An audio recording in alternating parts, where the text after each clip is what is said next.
Merci beaucoup. Bon, premier constat qu'on peut faire au niveau de notre pratique quotidienne, c'est que l'astigmatisme est très fréquent. Toutes les publications dans les dernières décennies ils montrent que plus de 40% de nos patients opérés de cataracte ils présentent un astigmatisme égal ou supérieur à une dioptrie. Et ce qui ça m'a toujours choqué, c'est qu'au niveau du marché français, les implants d'astigmatisme posés ils représentent actuellement autour de 9% seulement. Et pourtant, nous connaissons tous les effets de l'astigmatisme dans nos patients quand il est supérieur à 0,75 dioptries, surtout s'il s'agit des implants multifocaux. Alors, les publications, ils nous disent que si l'astigmatisme n'est pas corrigé, il y a un effet réfractif.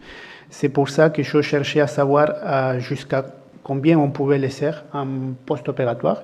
Et les chiffres magiques, c'est jusqu'à 0,50 dioptries où les patients ils tolèrent bien. Mais attention, ce n'est pas l'astigmatisme préopératoire, c'est l'astigmatisme post-opératoire anticipé. Alors, c'est vrai que l'astigmatisme il peut être corrigé par des incisions limbiques relaxantes, mais les implants toriques ils sont considérés plus sûrs et plus précis, surtout à partir d'une dioptrie d'astigmatisme. Alors, comment on gestionne cet astigmatisme? D'abord, avec une évaluation préopératoire. On commence pour l'astigmatisme cornéen antérieur. Il ne faut pas se faire piéger pour les syndromes secs, pour les sacs instables, car il faut se souvenir que les sacs il doit supporter un implant avec un axe précis. Attention aux porteurs de lentilles, car pareil que pour une chirurgie réfractive, il faut enlever ces lentilles quelques jours avant de faire la biométrie. Alors, l'astigmatisme cornéen antérieur, on peut le mesurer tout simplement avec un kératomètre automatique, si on n'a pas un autre moyen. Les kératomètres des biomètres optiques, ils sont beaucoup évolués, mais ces techniques-là, ils ne permettent pas vraiment de déceler des astigmatismes irréguliers. C'est pour ça que c'est conseillé d'utiliser une topographie cornéenne pour pouvoir vérifier vraiment s'il y a un astigmatisme irrégulier. Tous les topographes ils sont bienvenus. Évidemment, il y a certains qui sont meilleurs que d'autres.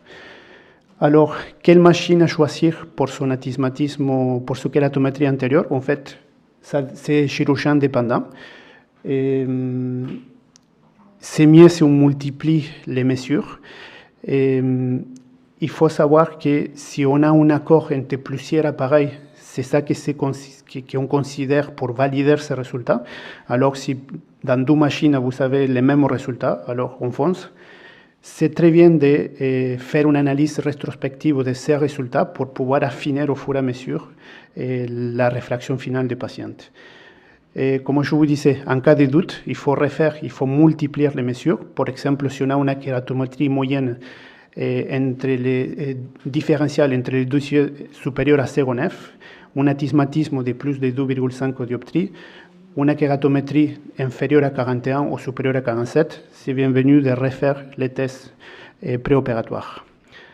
Alors, ce qui concerne l'astigmatisme postérieur, il peut être mesuré, par exemple, avec un pentacam, un Yolmaster 700, un Orthcam, entre autres. Et, comme le docteur Constantini l'a dit tout à l'heure, le problème de cet appareil, c'est que c'est machine dépendant, cette mesure de l'astigmatisme postérieur, et c'est très variable, et même quand on refait la même mesure au même patient. Sinon, si on n'a pas accès à cette machine, on peut utiliser l'astigmatisme cornéen postérieur calculé. Pour ça, il suffit de cocher, d'activer cette fonction dans les différents calculateurs. Dans tous les cas, soit mesuré, soit calculé, si on utilise l'astigmatisme postérieur, c'est-à-dire la kératométrie totale, on améliore sensiblement les résultats en post-opératoire. Toute la littérature, il nous montre ça. Astigmatisme induit, comme vous savez tous, si on fait une incision au niveau de la cornée, on créera un changement au niveau de l'astigmatisme. S'il s'agit d'une opération de cataracte, c'est la définition d'un astigmatisme induit. Ça dépend de l'âge des patients, ça dépend de la taille de l'incision, ça dépend de la forme, de l'emplacement de l'incision, des propriétés biomécaniques et des contraintes exercées sur l'incision. En tout cas, on sait que plus l'astigmatisme induit il est important, plus les résultats ils sont imprévisibles. D'où tout l'intérêt à essayer de déclencher un astigmatisme induit le plus petit possible. L'idéal, ça serait de calculer son propre astigmatisme induit par sa propre technique. Par exemple, avec le calculateur en ligne de Dr. Heil, ça c'est une bonne façon d'affiner ces résultats. Alors, les publications, ils nous montrent que plus l'incision est petite, plus l'astigmatisme est faible.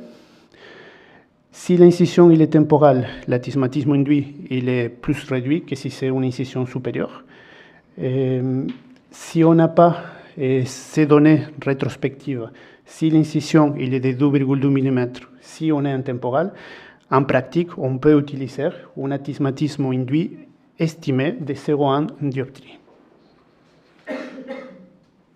Par rapport aux formules, heureusement, on est bien fourni actuellement. On peut s'en servir des calculateurs Barrett, EVO 2.0, Kane, Offer QST, Avulafia Koch, entre autres. Ou encore mieux, les calculateurs en ligne de la Société européenne, c'est un calculateur multiformule, alors ça nous permet de encore affiner nos résultats.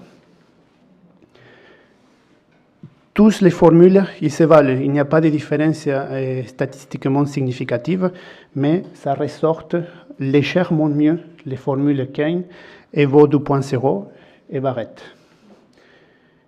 Et ce qui concerne les astigmatismes irréguliers, les cornéas normaux, c'est là qu'il y a toute l'importance des topographes cornéens, car même si l'irrégularité est trop forte, il faut éviter, mais il y a une contre-indication relative. Mais grâce à l'analyse topographique, on peut toujours calculer dans un astigmatisme irrégulier la partie irrégulière et pouvoir corriger cette partie-là. Ça rend service aux patients.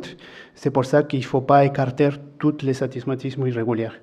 Autre point à prendre en considération, c'est qu'il ne faut jamais utiliser dans les cornéas normales l'astigmatisme postérieur calculé, car les formules mathématiques utilisent la surface antérieure pour déterminer la surface postérieure, alors que ça induit à pas mal d'erreurs, alors seulement utiliser l'astigmatisme postérieur mesuré.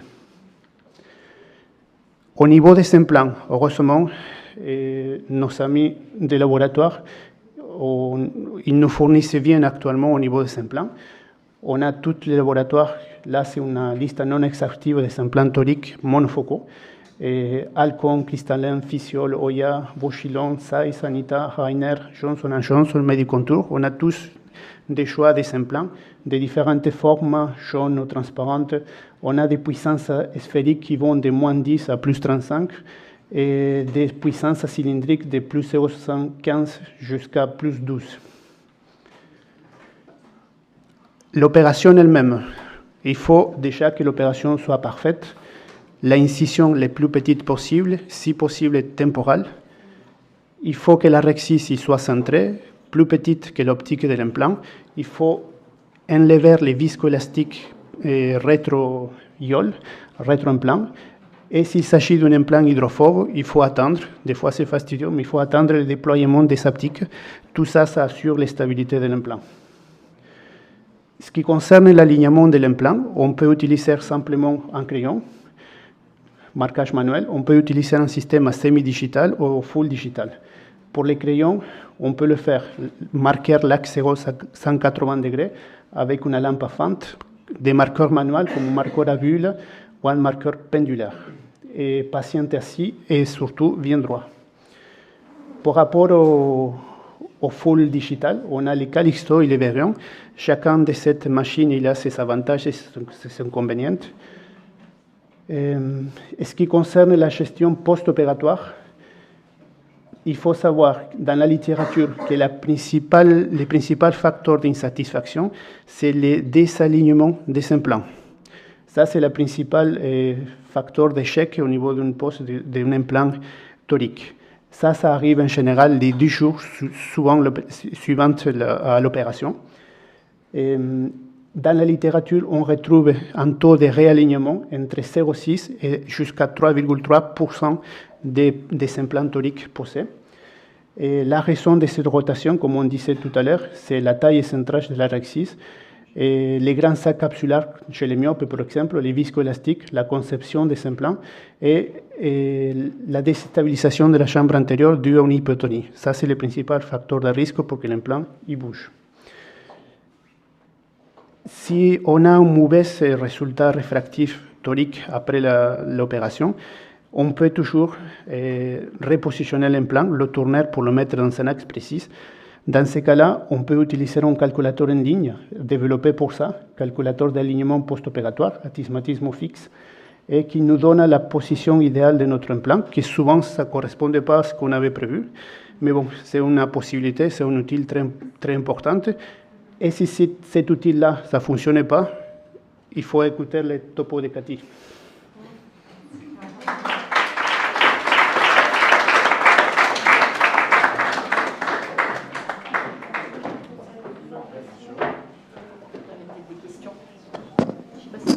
Est-ce qu'il y a des questions dans la salle pour cette présentation très complète? Non? Oui? Selon vous, quel est l'implant qui... Parce qu'on a tous essayé, on a tous plusieurs, il y en a certains qui ont tourné plus que d'autres, moi, dans ma pratique.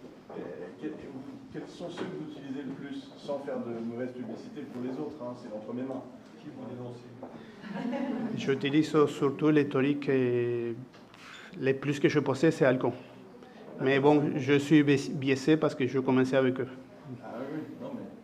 Il y a les 4 points d'appui, effectivement, avec les anses. Est-ce qu'il n'y a pas la taille du sac aussi? La taille du sac, voilà. C'est vrai qu'il y a beaucoup de variations. Ouais. Alors, il y a un truc intéressant, c'est les anses d'épaule. Oui. Ça, c'est au Fouillagard, non? C'est technique. Non, c'est vétérinaire. Ouais, c'est technique. les anses d'épaule permettent de tourner, et donc c'est assez intéressant. En théorie, mais après... On va voir. Merci. Bon, merci.